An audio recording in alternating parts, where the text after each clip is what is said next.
वहाँ पे जनगणना हुआ है उनको बेस्ट बता रहे हैं, उन पर मांग कर रहे हैं कि उसी पर किया जाए। उसी दरमियान बिहार वो आए थे और बिहार में जो माननीय मुख्यमंत्री श्री नीतीश कुमार जी ने जो जातीय जनगणना कराए, उनको वो उनसे बेटर तेलंगाना को बता रहे हैं। तो इसी में कई मुद्दों पर आप लोगों को हमारे जिला प्रवक्ता जी हैं वो बताएंगे, नगर अध्यक्ष जी हैं वो बताएंगे, लेकिन मैं इतना ज़रूर कहूँगा कि जो बिहार में घूम के बता रहे हैं, दिग्भ्रमित कर रहे लोगों के बीच में जाके कि बिहार का जो जनगणना हुआ वो कहीं से ठीक नहीं है, तेलंगाना जो है उस पर ही किया जाए। लेकिन जब हमारी टीम और पूरी तरह से इस पर गया तो कोई ऐसा देश और कोई ऐसा राज्य नहीं होता है जहाँ की जनगणना कराया जाए और उसके बाद उसे प्रकाशित ना किया जाए। तेलंगाना का जनगणना अभी तक प्रकाशित नहीं हुआ है और बिहार ने इसे प्रकाशित करने का काम किया है, जिससे कि वहाँ के लोगों का सामाजिक, आर्थिक, शैक्षणिक और रोजगार, इन पर भी माननीय मुख्यमंत्री नीतीश कुमार जी ने काम करवाने का काम किया है। और आगे विस्तार से हमारे मुख्य प्रवक्ता जी जो हैं और नगर अध्यक्ष जी बताएंगे आपको।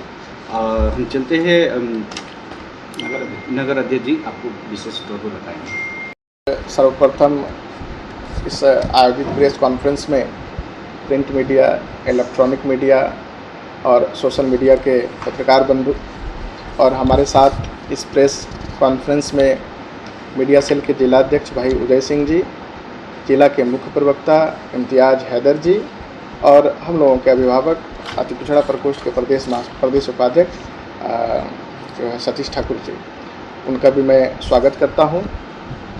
आज ये प्रेस कॉन्फ्रेंस करना क्यों जरूरी पड़ा? सर्वप्रथम मैं कहूँगा कि बिहार के आदरणीय मुख्यमंत्री श्री नीतीश कुमार जी ने बिहार में सर्वप्रथम अपने खर्चा से यहाँ पर जाति आधारित जनगणना कराया। जनगणना कराने के बाद देश के यशस्वी आदरणीय प्रधानमंत्री श्री नरेंद्र मोदी जी ने एक घोषणा, अभी हाल में सभी लोगों को पता है कि कुछ दिन पहले उन्होंने पूरे देश में जाति आधारित जनगणना कराने का घोषणा किया और जिसे कैबिनेट में मंजूरी मिल गई।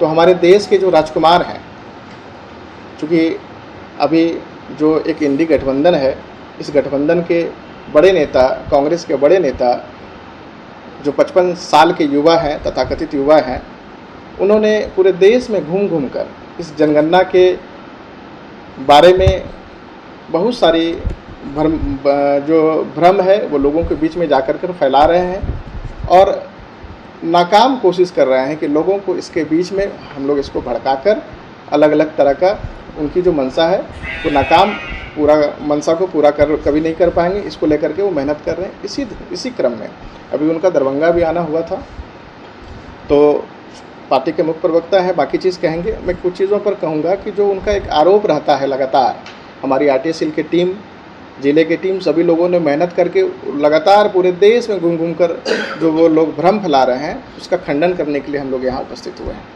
उनका रहता है कि नहीं, आदरणीय प्रधानमंत्री जी को हमने कहा कि जाति जनगणना करानी पड़ेगी। उन्होंने कहा कि संविधान को माथे पर लगाकर फैसला करना होगा। हमारे दबाव में आकर नरेंद्र मोदी जाति जनगणना करनी पड़ी उनको, ये ऐसा कहना है देश के हमारे तथाकथित युवा नेता आदरणीय राहुल गांधी जी का।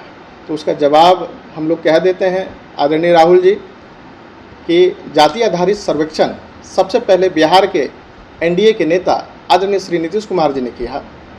कांग्रेस ने कभी इस पर गंभीरता नहीं दिखाई, सिर्फ सदन में बोलने का काम किया, सिर्फ उसके सोच तक सीमित रहा। ये पहला नेता, बिहार पहला राज्य है नेता, हमारे नेता ने जहां इनका सर्वेक्षण कराने का और इसको आरक्षण पुलिस रोकता है, तो यह पूरा का पूरा खेल आप जो है भावनात्मक ड्रामा के लिए कर रहे हैं। पुलिस कानून के मुताबिक काम करती है, वीआईपी सुविधा देने के लिए नहीं। यह वही कांग्रेस है जिससे आपातकाल में संविधान को रौंदा, प्रेस पर ताला लगाया और विपक्षी नेताओं को जेल में डाला। आज लोकतंत्र की बातें कर रहे हैं। कॉरपोरेट के हाथ में सारा सवाल। जातिवाद पलायन के आंकड़े हम लोगों ने पूछे कि भाई जो लोग कैसे पलायन किया यहाँ से, किस विषय पर गया यहाँ से, उस पर भी हम लोगों ने उसका ही किया।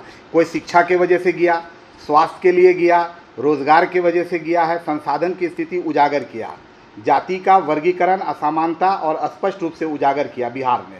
54 सवाल का घोड़ा अगर गंतव्य तक पहुँचे और 17 सवालों का गधा बोझ उठाकर सटीक रिपोर्ट दे तो कौन बेहतर है। पलायन का वैज्ञानिक विश्लेषण। बिहार ने सिर्फ यही नहीं पूछा कि कौन सदस्य बाहर गया, बल्कि ये भी पूछा है बिहार में कि कहाँ गया, राज्य के अंदर या बाहर, क्यों गया, शिक्षा के लिए गया, नौकरी के लिए गया या किसी मजबूरी के जरिए से गया। जातिवार पलायन का आकलन, रोजगार व शिक्षा, जातिगत पहुंच का विश्लेषण, नीतिगत हस्तक्षेप के स्पष्ट सुझाव मिले। तेलंगाना में इसकी कोई उल्लेख नहीं है, कौन कहाँ क्यों गया नहीं गया इसका कोई रिपोर्ट नहीं है उसके पास। किस संसाधन के वजह से बिहार ने रिपोर्ट जारी किया है, किस जाति के पास कितना लैपटॉप है, हमने ये भी सर्वे किया था बिहार के अंदर में। किसके पास कितना 2 पहिया वाहन, 4 पहिया वाहन है, किसके बैंक के खाते में कितनी पैसे हैं, ज़मीन, टीवी, मोबाइल, हमने इसका भी सर्वे किया। तेलंगाना की रिपोर्ट में इसका कोई खुलासा नहीं है। हमने बिहार में जाति आधारित जनगणना करके 94 लाख परिवार का हम लोगों ने उसको निकाला जो आर्थिक रूप से कमज़ोर है, और उनको 2 लाख रुपया माननीय मुख्यमंत्री जी जो है उसके खाते में दे रहे हैं, वो अपनी आर्थिक स्थिति को सुधारने के लिए और रोजगार करने के लिए उसको 2 लाख, हमने 94 लाख परिवार का उसमें गणना में निकाला था। दलित का वर्गीकरण दावा न्याय नहीं है, इनका कहना है। तेलंगाना सरकार कहती है कि हमने दलित को 3 वर्गों में बांटा।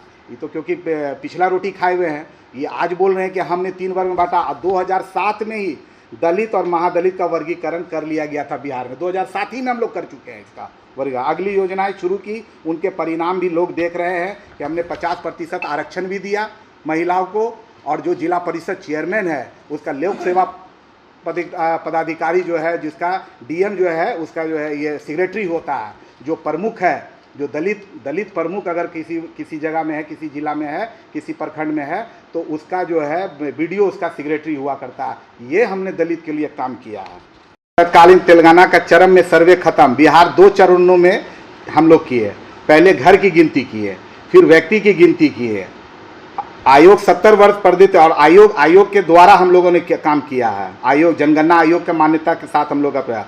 इसमें तेलंगाना ने 94,863 गणनाकार लिए और 9,628 सुपरवाइजर रखे, जबकि ये पुरानी तकनीक है। बिहार में 2,64,000 गणनाकार हम लोगों ने रखा। एपीपी आधारित मॉडर्न तकनीक से किया। बिहार का मॉडल संख्या में भी आगे और तकनीक में भी हम लोग का आगे रहा है। इन लोगों का सबसे बड़ा फर्जीवाड़ा देख लीजिए। एक ठो और 11 में जनगणना होता है तो घरों की संख्या 83 लाख है, और 2011 से 14 में तो 83 लाख है। जनसंख्या 3.50 करोड़ है, औसत 4.22 होता है। और 2014 से 25 में 1,03,300 घर का जनसंख्या होता है, इसका ही फर्जीवाड़ा है। और 365% जनसंख्या इसकी वृद्धि होती है। यहाँ भी इन लोगों ने फर्जीवाड़ा किया। अगर यदि औसतन 4 लोग भी घर में है तो 12 लाख घर में 48 लोग की वृद्धि होनी चाहिए थी, यहाँ मात्र 2 ही लाख इनका बढ़ा। और इन लोगों ने एक फर्जीवाड़ा और कर दिया कि इसमें हमारे यहाँ जो है फॉरवर्ड की जनसंख्या बढ़ी और बैकवर्ड की जनसंख्या घट गई। ऐसा कहाँ से हो गया? ये भी इनका सबसे बड़ा फर्जीवाड़ा है।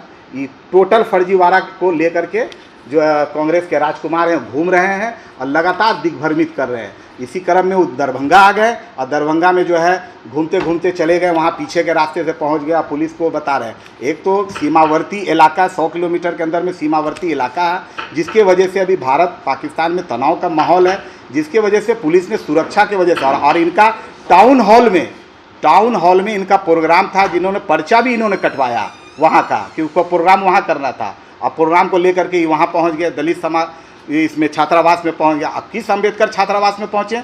जो अम्बेडकर छात्रावास माननीय मुख्यमंत्री जी ने बनवाया, जिस सड़क से गए वो माननीय मुख्यमंत्री जी ने बनवाया। वहाँ रहने वाले छात्रों को 1,000 रुपया महीना दिया जाता है, 9 किलो अनाज दिया जाता है। उन छात्रों के बीच में आप जा करके वहाँ नेतागिरी कर रहे हैं और बिहार के मुख्यमंत्री को जो है बोल रहे हैं कि उनको रोका गया यहाँ के प्रशासन। अगर हमारी प्रशासन अगर रोक लेगी तो आप एक कदम आगे नहीं बढ़ सकेंगे, और अगर आपने इसमें किसी भी तरह का अगर दुस्साहस किया है तो पुलिस अपनी कार्रवाई इसमें करेगी। इसके लिए भी आप तैयार रहिएगा।